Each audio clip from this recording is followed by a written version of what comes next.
Following is a production of DallasCowboys.com and the Dallas Cowboys Football Club. How about them Cowboys? Yeah! Go Cowboys! This is Cowboys Storyline, presented by Gillette, the official shave of the Dallas Cowboys. Here's Nick Eatman. Good morning. Welcome to Cowboys Storyline. It is Thursday, September 18th. I'm Nick Eatman. Let's talk Cowboys and Bears. That's what we're going to do here.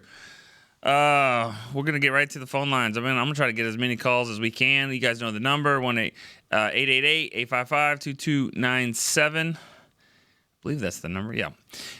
Send us some text line questions as well, 817-290-3298. We're starting to hit those back again as well. All right, let's go to a place that I've been several times before, lived there for a few years. How about Dylan in Wichita Falls, Texas? Hey, Nick, first-time caller. Hopefully I can get some more calls in going forward. Just real quick today. There we go. Just a quick question. Going forward, I was reading an article last night about Matt Eberflus potentially being on the hot seat after 2 weeks. I can't remember who wrote the article. It was based upon Shoddy's presser, but I don't know. I think that's a little unfair just based on the injuries we've had and then, the curveball of Micah and everything. And I just think we need to give it time to develop, give him some more time. And I know the Giants game was a disaster for him, but I think going forward, there's a lot of stuff to look forward to coming up. That's all I got for you today, Nick. Sure. All right. Thanks, Dylan. I was going to talk to you about Wichita Falls. What's going on there? Always good to have a first-time caller to start the show, especially a place like Wichita Falls. Obviously, you guys know, or you should know, I'm sure I've told it several times, my story there, went to college there 5 years. Yes, I was on the 5-year plan, but I'm glad I was because it helped me get this job with the Cowboys, and I've never looked back, except for the times that I've been back there several times. Hot seat, Matt Eberflus, that's too early, and I'm not trying to say that, we do it differently than other people or this media person. I don't like doing that media on media crime stuff because everyone kind of does their own thing and everyone has their own agenda, obviously. But, articles like that about hot seat, there's a lot of stuff out there. There's a lot of bloggers, a lot of things like that where people can say whatever they want and they're not here. That's the thing. They're not walking around. They're not going to – that person that wrote that I doubt will be at Matt Eberflus's press conference today when the coordinators talk. I just doubt it. So you got to remember, who are these people and are they around all the time? And the only reason I say that, I'm not saying that people are better than others. But it's a different ball game when you're here walking around and you ask the question to Shoddy or you ask Eberflus a question or you're for us. How about sharing, an airplane or buses with some of these guys? So it's a different game when you're talking the talk that you say certain statements, certain things, and you really don't have to back it up. So no, I don't believe any coach is on the hot seat here. I don't think Eberflus is on the hot seat for the Giants for that game, going the way it did. I do think games take on a life of their own, and go up to the Meadowlands. When is this game? When the Cowboys play the Giants again? Last game of the year, January 3rd or 4th. It'll be like 14-10 or something like that. I mean, weather will probably play a factor there, and it'll be tough to move the ball. But it could be a different game. So I wouldn't worry about that so much, but yeah, I mean, I agree. I agree with the caller, Dylan. I agree with that there's been curveballs here. I agree that injuries have been tough, especially with Deron Bland's injury. So let's see. He's been a good coordinator everywhere he's been. Let's give him more than 2 games. How about that? Davion in Illinois. Davion, what's up? What it do, my guy? What's up? What's up, Nick? How you doing, What's going on, yo? Doing good? I'm doing well. Doing good, man. I want to say thank you very much for the shirt. I got it the other day. I really appreciate that. Looking out for little old me up in old Illinois. Hey, I had one shirt left, and I was like, you know what? I'm gonna give it to a guy that made the trip out there to Oxnard. And you weren't on the team the first time, but You probably should have been. You know what I mean? So it's like, I'll throw it out there. It's a great shirt. And so, but I will say this. I do think, especially with Gillette now in the picture, I think we're going to go back to shirts for the third year. Got to. Those shirts are too good, too comfortable. Everybody wants one. Yetis are great. They're great. But I think we got to go back to shirts. That's what I believe. Oh yeah, the Yetis are with me at work every day, and I think this is gonna probably be my game day tee right here. But if you had 2 Yetis, 3 Yetis every year, I mean, like, okay, you know, because they last. Yeah. That's what's so great about them. But shirts, you need more than one. So that's what I'm thinking. All right. You're right. What do you got, Davion? Are you going to the game? No. I gotta do hubby duties this weekend, so no, I won't be able to get up there and hang out. I wanted to though, but I ain't gonna be able to. Yeah. Well, when you made the trip to Oxnard, you know, that was a big one. I mean, that's big. I get it. It's hard to do multiple trips like that. All right. What do you got? Yeah, and my wife claims that she's a Bears fan, but she's not. But it's hilarious. How's about it? But no, I guess a couple questions. I was going to ask, what do you think is a good stat line for Clowney this week? And also the overreaction of for 2 games against like easy Blues. I think we need to just kind of chill for just a little bit and let them cook a little bit. I think we on to something. I think fans need to really understand that. You know, kind of get more of a sample size before you start knee-jerking on everything. It makes more sense to kind of just let things play out just a little bit before we be like, get rid of this guy, do this, do that.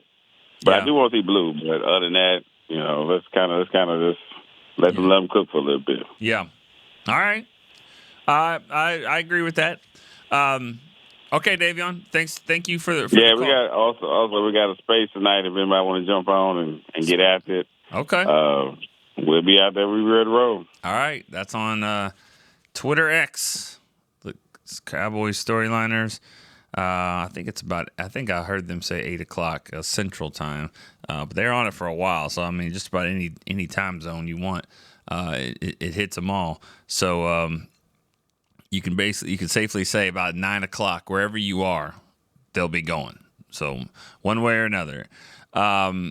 I agree, Davion. I mean, with a lot of that stuff about, you know, chilling out. But, I mean, you know, you wait so long in the off season to get to the football season, you know, and let's talk about the game, and the schedule comes out, and every single game is. And now you get here, and they are big. I mean, every game is big. So I understand where you have to have some patience, but at the same time, you want to see it all. You want to see results. And you asked about Clowney, a good stat line.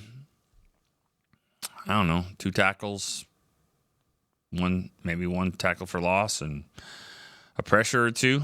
I mean, whatever. I mean, just make a difference. Be disruptive. I mean, it's easy to say, well, 1 sack. This is different. I mean, he's not replacing. He said it. I mean, not replacing Micah Parsons. I mean, that's not what his job is, but he's going to bring some stability to the line. And what I think he's going to be one of the more complete defensive ends that you have. One that can rush, can get to the quarterback, is also going to be able to hold his own and stop the run. So maybe one of your complete defensive ends, but you know, just be disruptive and make some plays when they're there, and don't be the weak link and things like that. And then as time goes on, then I think you maybe can expect a little bit more. But he's a guy that's been, you know, 5-6 sacks everywhere he goes. I mean, in different schemes, and he's done really well, you know. And so it's 5 or 6 sacks is solid, but you hope that doesn't lead the team. But it looks like it, you know, that's probably what it's going to be unless someone just really emerges here. All right, let's go to Brian in Kansas City. Good morning, Mr. Eatman. Hey, Brian. How are you? I'm really good, sir. How are you? Great. Hey, nice, man. Hey, you know, I was thinking 2 things.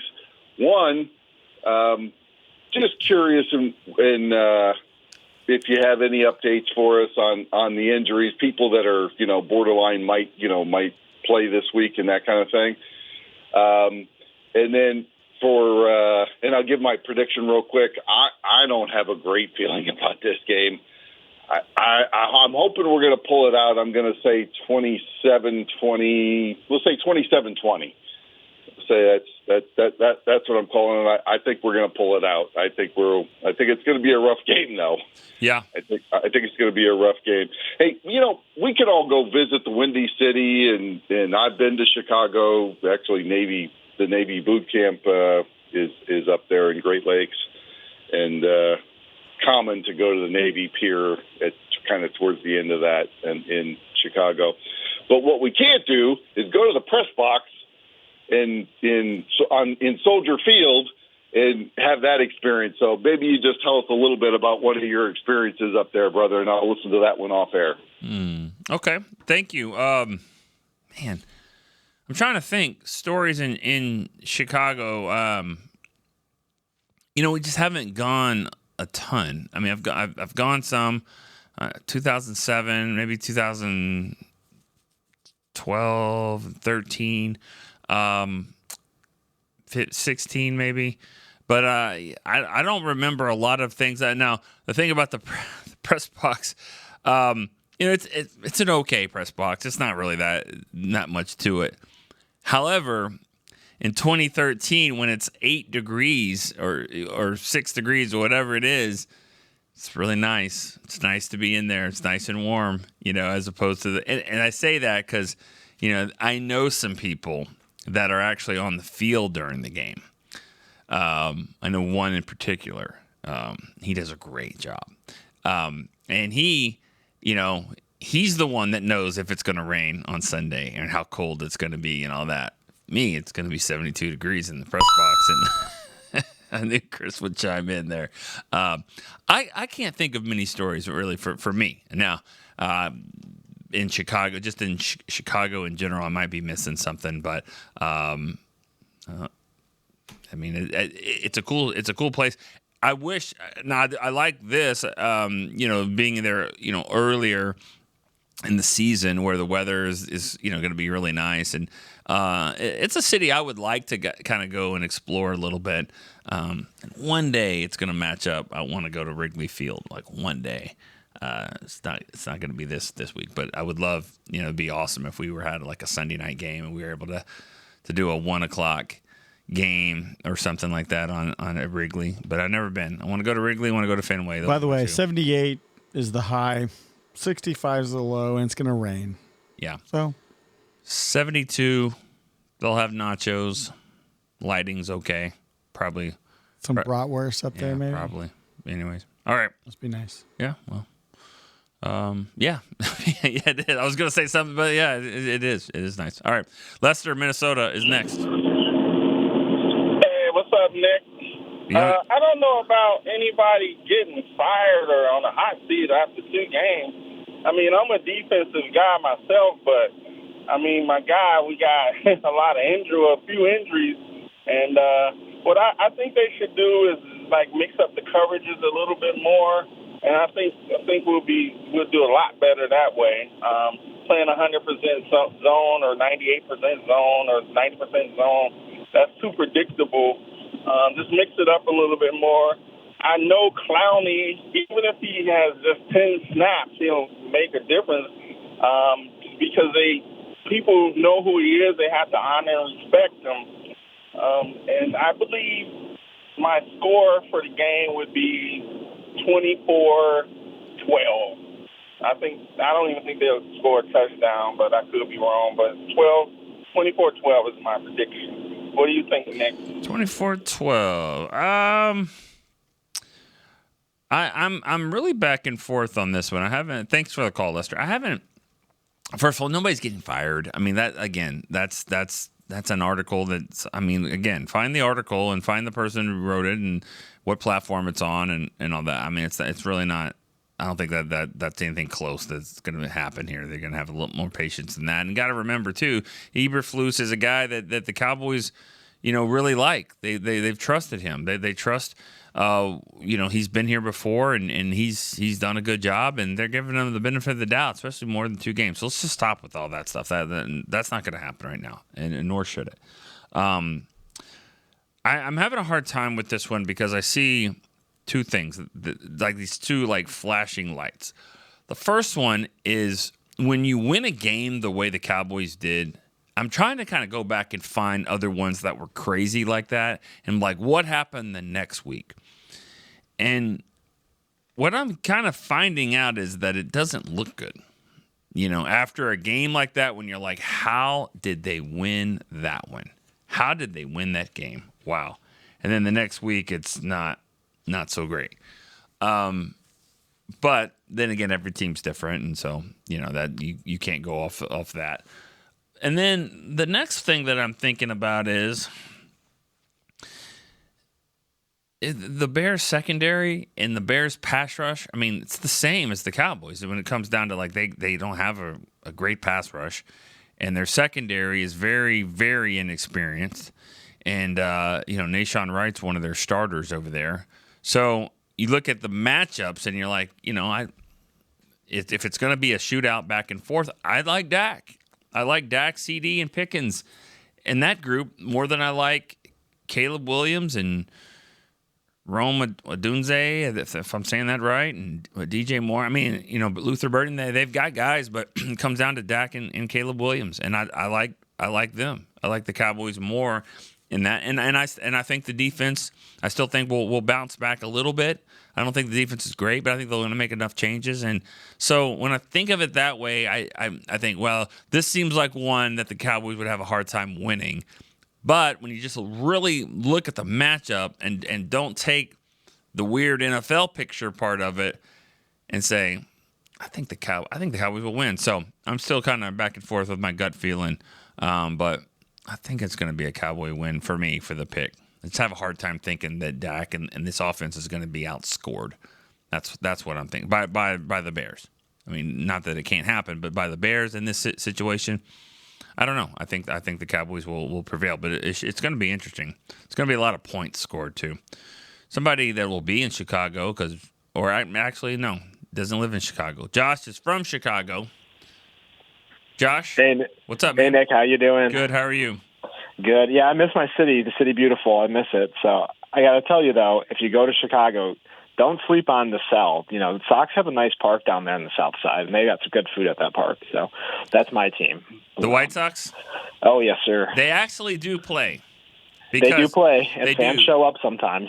No. I mean, this weekend. I mean, like of all the games, because when the schedule comes out, Nick Harris, who used to be with us and still does Media Mash and all that, he texted me and he looked through every single possible scenario of every game on the schedule, whether it be a college football game close or maybe we don't know the NBA yet, but just any other sporting event. And the only thing remotely possible was the White Sox this weekend, and it was kind of like, oh well, so it looks like it's not going to happen this year.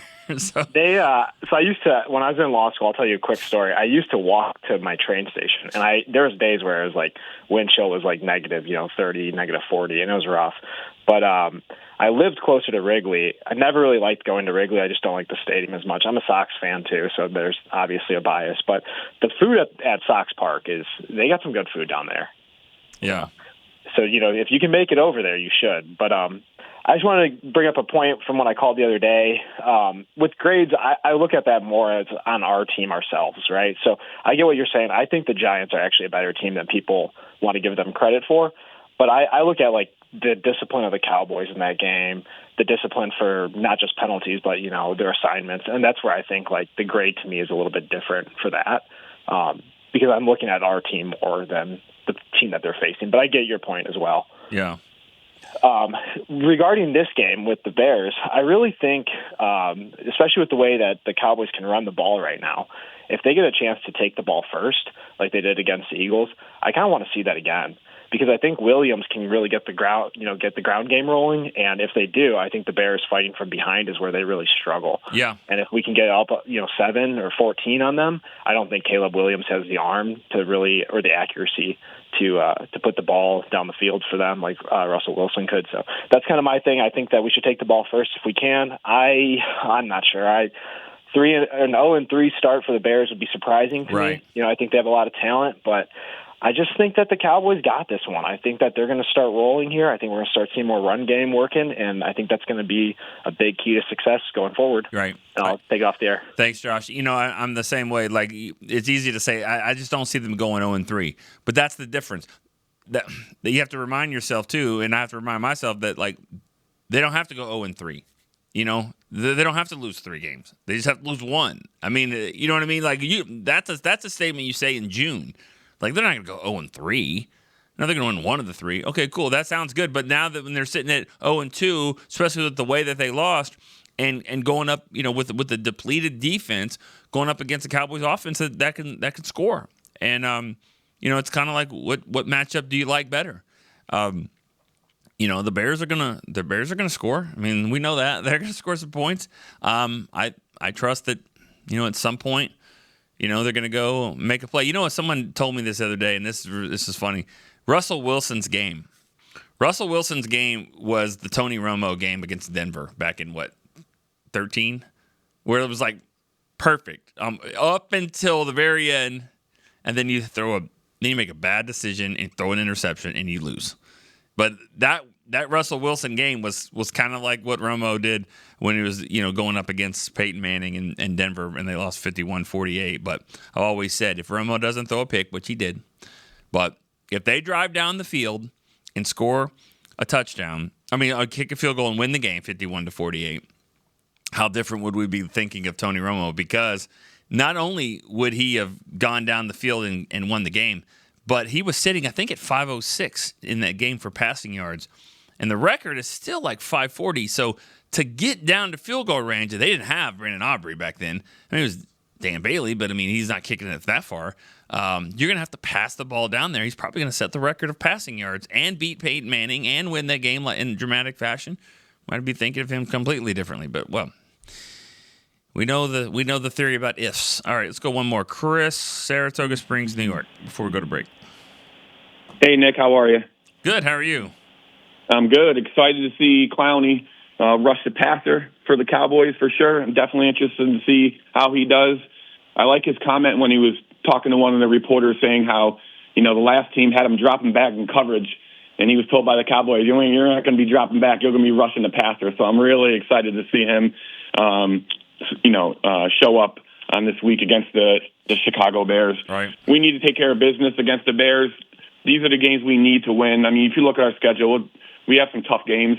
We have to win these winnable games against these lesser teams. So we have to win this game. I think we'll win it by a touchdown. And my only other question I have for you is what do you think about our special teams with all the it seems to me like every time there's a special teams play, there's a penalty. What are your thoughts on trying to get, button that up a little bit? Because it's discouraging to see every time we're getting kickoff return or kick return or anything, we're getting a penalty on these special teams, where in the past we haven't really had that issue with Bones being here. Yeah. All right. Thanks for the call, Chris. There's no doubt about it. The special teams is... there's especially in a game like that where they're calling a lot of penalties, you're going to get a block in the back almost every time. So, I don't know why teams would ever kick the ball into the end zone, because you're putting it at the 35-yard line. If you pooch it up there to the 5-yard line, whatever, and go down there and make the tackle. And if you give up a big play, you know what? That's on you. But go down there and make the tackle, especially if you angle the kick into the side. So it's really tough for them to make a play. And for half the time, there's going to be a block in the back. So instead of just getting the ball at the 25 or 30, there could be a block in the back, and now you're starting back at the 12, 10. So it's not worth it to kick it deep. It's worth it to go down there and make the tackle, and you might even get a penalty, especially the way the Cowboys are. And I get it, young team with young players down there in special teams. You don't really have many of those core veteran guys that play a lot of special teams. This is a relatively young team, so the backups, while they have some experience, they're still kind of young and still not that experienced on special teams. But you say that Marquise Bell had 2 penalties, and Marquise Bell has played a lot of special teams. I think he led the team in tackles one year, a couple years ago. So there's no excuse for that. That's something that's got to get cleaned up for sure. Let's go to break. Cowboys Storyline. Be right back after this. Cowboys fans, when it comes to navigating the ever-changing world of tax, your business needs a partner it can trust to tackle even your biggest tax challenges. Ryan is the largest firm in the world dedicated exclusively to business taxes. Our team of tax professionals has local expertise in all areas of tax and can help you uncover savings opportunities you didn't know you had. Learn more about how Ryan can improve your overall corporate tax performance by visiting Ryan.com. Ryan, the official tax partner of the Dallas Cowboys. Crown Royal and the Dallas Cowboys are bringing back the Royal Rig for Season 2. See it in action at AT&T Stadium on Thanksgiving Day, where the Dallas Cowboys take on the Kansas City Chiefs, and around Dallas on November 26th and November 28th. Visit crownroyal.com to see where else the Royal Rig is stopping this NFL season. That's crownroyal.com. Please drink responsibly. Altec Lansing has been perfecting sound since 1927, bringing you decades of audio excellence to elevate your Dallas Cowboys tailgate ritual. Equip your next pregame with the Sound Rover 180 with 6 hours of playtime, built-in microphone, multicolor light modes, and a rugged exterior that's built to last. Visit alteclansing.com/Cowboys15 for 15% off your Sound Rover 180. That's ALTECLANSING.com/Cowboys15 for 15% off. Altec Lansing, official audio partner of the Dallas Cowboys. Back to Cowboys Storyline, presented by Gillette, the official shave of the Dallas Cowboys. This segment is presented by Yeti. Officially licensed Yeti Cowboys gear is now available at Stadium Pro Shops, concession, and on Yeti.com. All right, back to the show here, and we got a text line question from Sergeant Sue. He says, please do the shirts again. I've already worn mine about 50,000 times. Score prediction, Dallas 31-16. I'll be on a cruise next week. Won't call in. Love you all. All right, Sergeant Sue. My dad, Dr. Sunshine's going to be on a cruise too. I wonder if it's the same one. Doubt it. But, yeah, even though this segment is sponsored by Yeti, we are thinking about the T-shirts again next year because Yetis, and that's why, because the Yetis are so dependable. You don't need one every year, maybe every other year or whatever. All right. Thanks for the text from Sergeant Sue. Let's go back to the phone line. We got Brandon, Fresno, California. What up, Nick? What's going on? Hey, Brandon.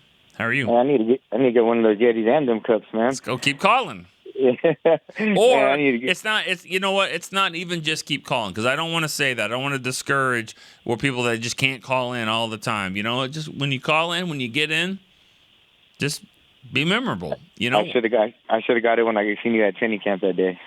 Oh yeah. Oh right. Yeah. All good. So my question to you, Nick. This is my question to you. You are Jerry Nick Eatman-Jones.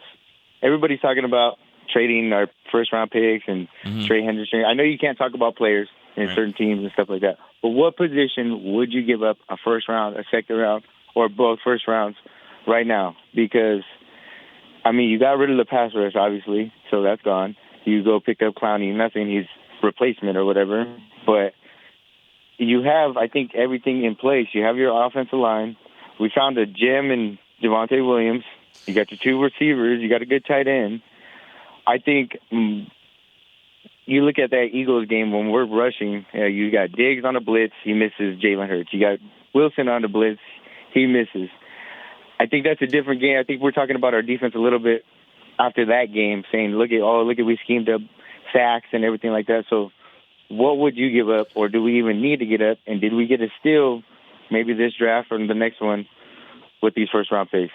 Yeah. And my last thing to you, what game was it where you were in the background and you're pointing? I think it's that Jason Witten, and you, called it. It was, game. I remember you're, pointing in the background. I forgot what game it was. I think it was against the Giants. It was against the Eagles, 2016. Yeah. 2016 in overtime, and I'm in the back of the end zone, and literally Witten is just running right in front of us, and and Dak was kind of spinning, and so he kind of turned, and he was going to his left, and Witten was right there, and I was just like, there's Witten right there. They're like, throw it to Witten, and it's like that you actually see me pointing and with the whole. Yeah, I remember seeing that. It was so awesome. And then my prediction is, we're gonna win this game. Honestly, we're gonna win it. I think we're getting everything in place. We figured everything out after that rain delay. We figured our defense out, and so I think we're getting there. Everything's just falling in place. Javonte Williams, man, he's just killing it. So I got us winning 28-14. All right. Thanks for the call, Brandon. I don't know if you meant to say it just like that. After the rain delay, they figured it out. Not really. I mean, because, that was the Giants game was last week. So there's things to still figure out for this defense. But that would be a great win if you could go to Chicago and win 28-14. And Eberflus could go and play, have the defense playing well and go win a game like that on the road. I think that'd be big. To get to this Packers game coming up next week, if you could get to 2-1, that'd be a really big accomplishment. However it's done, I think that would be huge. And you asked about trading, what position and all that. It's your top spots. I mean, I wouldn't necessarily consider a trade unless it was somebody that was going to get a big contract, so you're going to have to pay them. But it's it's somebody in the last year of their deal, and that's relatively young that we could re-sign him and keep him on our team, and that position would have to be probably a corner or a pass rusher, defensive end. Now, those would be the ones for me. But I don't know if that person's there. I don't know if there's somebody that a team's like, well, let's just trade him and try to get a pick. But that probably would be my route. All right, Jeremy in D.C. is next. Hey, yo, Nick. How you doing? How you doing, man? You staying out of trouble, buddy? Sure. I had to think about it, but for the most, ish. Yeah, ish. All right. Well, you ain't hurt nobody then, did you? No. All right. No. All right. But if my son doesn't move a little faster in the mornings, he's getting closer. Just kidding. He's good. I know the feeling, man. I know the feeling. Well, first I want to say congratulations to Shotty for his first win. You know what I'm saying? As a head coach, that's what he needs. And then I just want to say, I told you, man, don't worry about the Lamborghini. He's going to be okay. And now we getting GP3 in the motion. Mm-hmm. Yep. Is Torpedo okay? Because I'm not listening live right now. Yeah. So I just want to know, is the Torpedo okay? I think he has a shot to play. He was on the field. He was limited in practice. I have a feeling like he's got a shot to play in this game. So yeah. Okay. Because I like the fact that they're getting him more involved. Cause he's a beast. Especially when you use him the right way. And then I just want to ask this question, and then I'll listen off air. But do you think that they can get my man Leofau in the game, man? Because he kind of remind me of Kendricks mixed with a little bit of Troy Polamalu with that hair out like that. You know what I'm saying? Yeah. And he just be running around literally like his hair is on fire. Right. So I just think we need that out there from some of them linebacker guys. I like what the K9 is doing, because without that stop on fourth down, we probably wouldn't have even won that game. Yeah.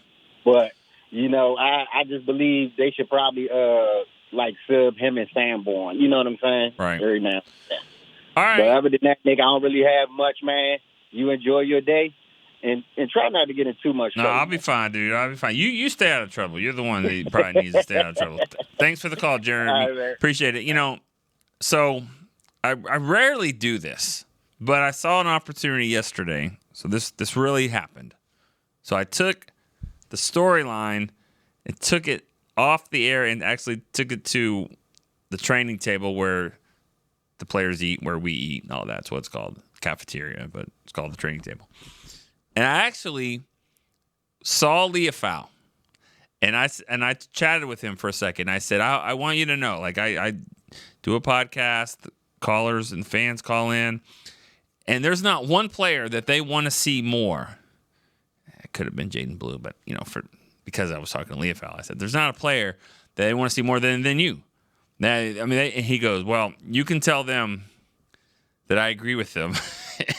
and I want to be out there more as well. So he's very nice. I mean, if you guys have seen videos of him, he's a really, really good dude.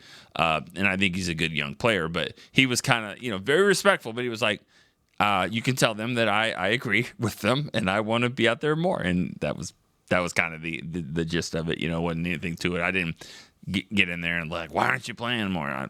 But he was just like, he feels it. He feels the same pain. Okay, probably more than y'all, actually, because it's his career. Let's go to Travis in San Antonio. Nick, happy Thursday to you. How are you, man? What's going on? Good. Since it's Chicago and someone was talking about the press box, I got a bad pun joke for you. Okay. You remember the original Twister with Helen Hunt and Bill Paxton when their truck turns over? Yeah. And Dusty comes up to Helen Hunt and he says, "What was it like?" You remember her response? No. Windy. Oh. Did you see? Did you see? Just in honor of the Windy City. Hold on. Yeah. Did you see? Do you know what yesterday's show was titled? I did not see it. No. Windy Wednesday. There you go. I'm there with you.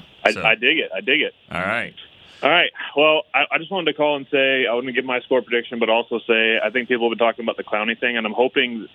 Obviously, I don't think he's going to be limited as he ramps up, but I'm kind of hoping that the Clowney, again, no one's expecting him to replace anybody, but I'm hoping that Nick, he has a similar impact that Kenny Clark had, where Kenny Clark came in and he sort of bumped everyone down to kind of where they were supposed to be. You know what I mean? From the expectation standpoint. So maybe when Clowney does get ramped up.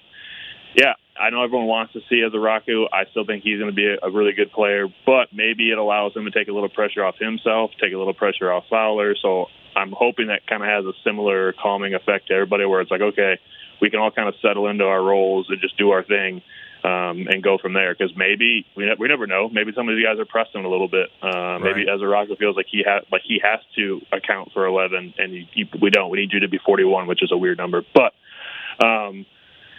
I think Chris kind of got me saying that it's going to be rainy, but I'm still going to stick with my score. I'm going to say Cowboys win 34-23. And then the last thing, the whole firing loose, I think it's crazy, but I think the only reason people are saying that, Nick, is because he hasn't tried to change it up yet. So they're kind of like, well, you're just sticking with the same thing. But I'm kind of hoping that maybe he peeks into what Dan Quinn, remember when Dan Quinn used oh crap, I'm bugging on his name. 27 down by the line of scrimmage.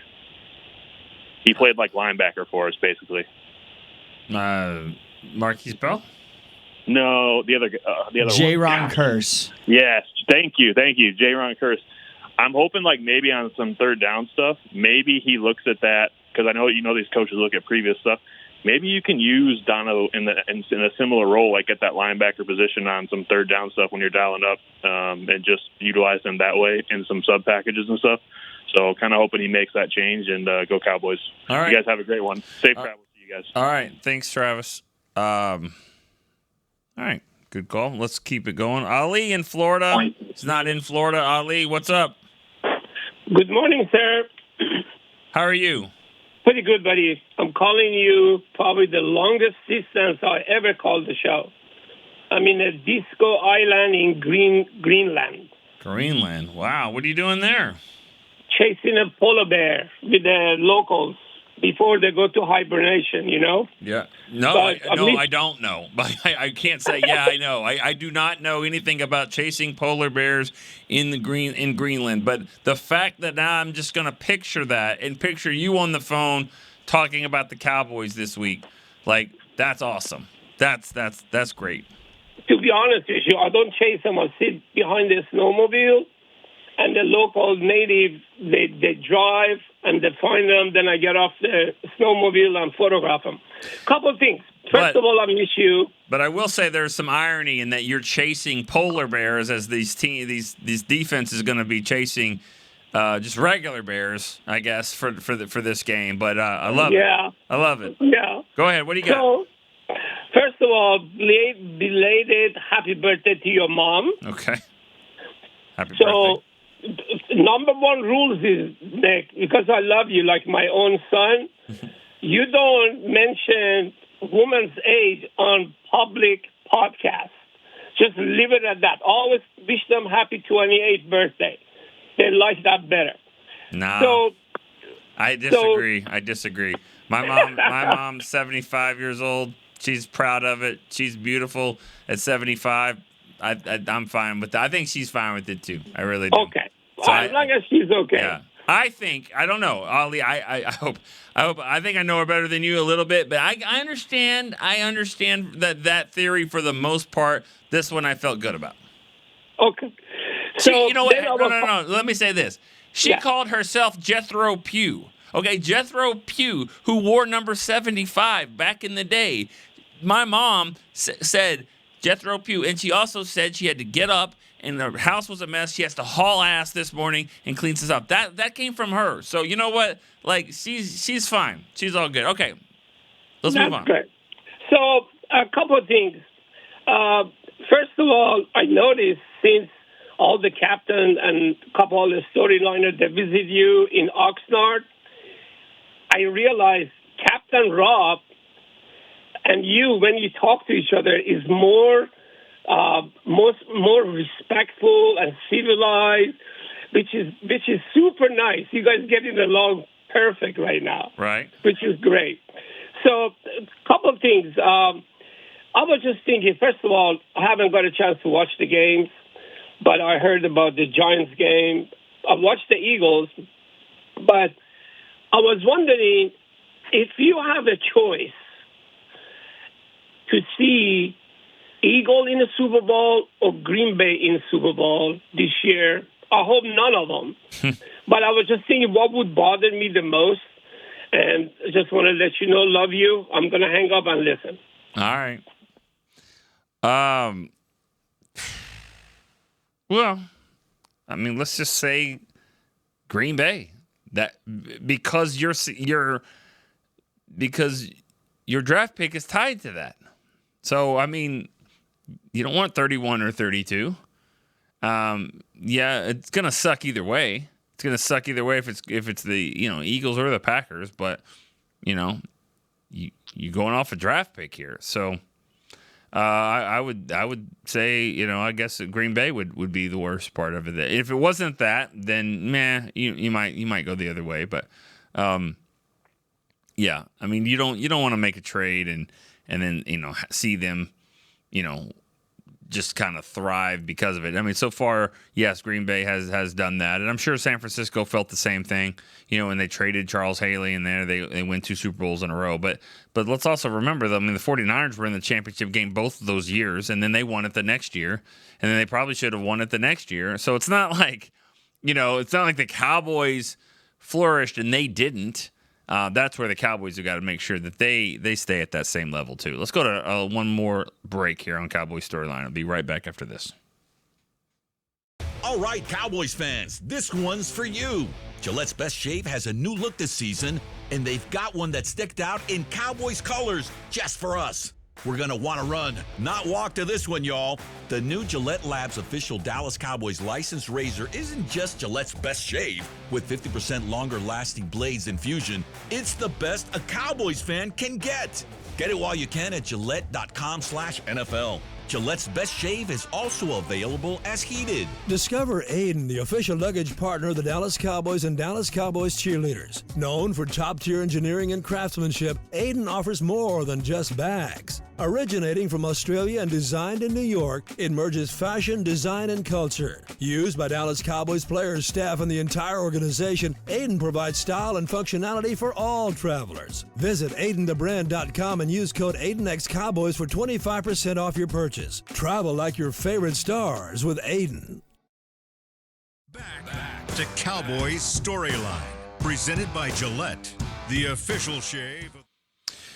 Cowboys Nation, Dallas Cowboys United, presented by Globe Life, is exclusively in the Dallas Cowboys app. Join the official fan club today. Download the app now to join. All right, back here on Cowboys Storyline. Let's get back to the phone lines. We've got Jeremy in Salt Lake. What's up, Jeremy? Hey, what's going on, Nick? How you doing? I'm doing good, man. Doing good. Last week I was a little overzealous to my pick. What'd you pick? We did score 40 points, but what'd you have? 40 to nothing? Yeah, we didn't keep them to nothing. It's all right. So 40, yeah. Yeah, so it's half right? But, this week's got me a little perplexed just because I don't know what team we're going to see out there. I'm with everybody, dude. The defense, oh, man, it was just a rough going. I've said before, there's nothing worse than watching your team get run on all the time. But a close second to that is watching multiple bombs, get completed and watch your secondary get shredded like that. So it was kind of a painful, ugly game to watch. The officiating, once again, I'm going to say it again, that was not an interception. I think you alluded to something on a Monday, but it was weird because if you were watching from home, Nick, it happened. They showed the replay. They showed the ball get trapped and move. The intercept, yeah. And no one said anything. They just moved on to the next thing. I was sitting at the bar, and everybody at the bar was like, "Oh, that's going to get overturned." And everyone was looking at it, and they just kind of ignored the whole thing. I know they don't like to make the refs look bad, but, man, you got to say something at least. But anyway, beside that, the big thing I wanted to talk about is everybody talking about these draft picks. And we were on the Spaces last week, and I kind of made the analogy that, Rob's kind of like a 14-year-old kid that just got $100 in his pocket. You know what I mean? Mm-hmm. He wants to go blow it all in the first week he has it. I don't know what his obsession with Trey Hendrickson is, but I get that we need a little bit more juice in the pass rush. But let's see what Clowney does. We're only 2 games in, and we're already talking about trading away the whole future. I would like for us to sit there and take those picks. I think, obviously, if we can move up and get a special player or whatever, but let's trust the front office. They've actually done a really good job in the draft. People don't give us enough credit. Even our own fans don't give us enough credit for how well we draft. And I want to see us just sit there and take those picks, and then we'll just cheer against Green Bay all year and hope for them, to lose as many games as possible. But all right. I just don't see the point in blowing your whole wad the first week you got it. You know what I mean? So. All right. Sounds good. Thanks for the call. I let's wait and see. We're not there about draft stuff, but I think we got to let a lot of things play out, see what you need and where you might be picking and where those picks are going to be. But if you see an option right now to get a guy that's probably going to be better, I think that's what happened with Amari Cooper is they thought that receivers from the next class weren't going to be that great, and they had a chance to get one right then and that it could help the team, and it did. It sparked the team. Let's go one more caller, Irene in Falls Church, Virginia. Hey, good morning. All right, real quick. Think this game comes down to red zone efficiency and penalties.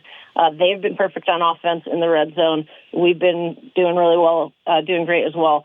Our red zone defense stepped up last week, but was aided by penalties. So I looked up Bears. They have 20 accepted penalties first 2 games, so that bodes well. Give me 37-31, Dallas. All right. Thanks, Irene. Bye. Captain. One of our 4 captains from last year's storyline team. She's great. Thanks for calling in and being quick about it. 37-31, boy, I could see something like that. I could see a game back and forth.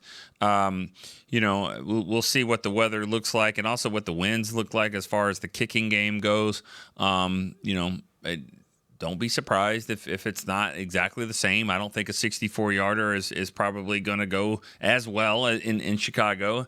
Look at the 60-yard field goals in the NFL history, or even with a range for 50. I just don't remember a ton of them happening in Chicago.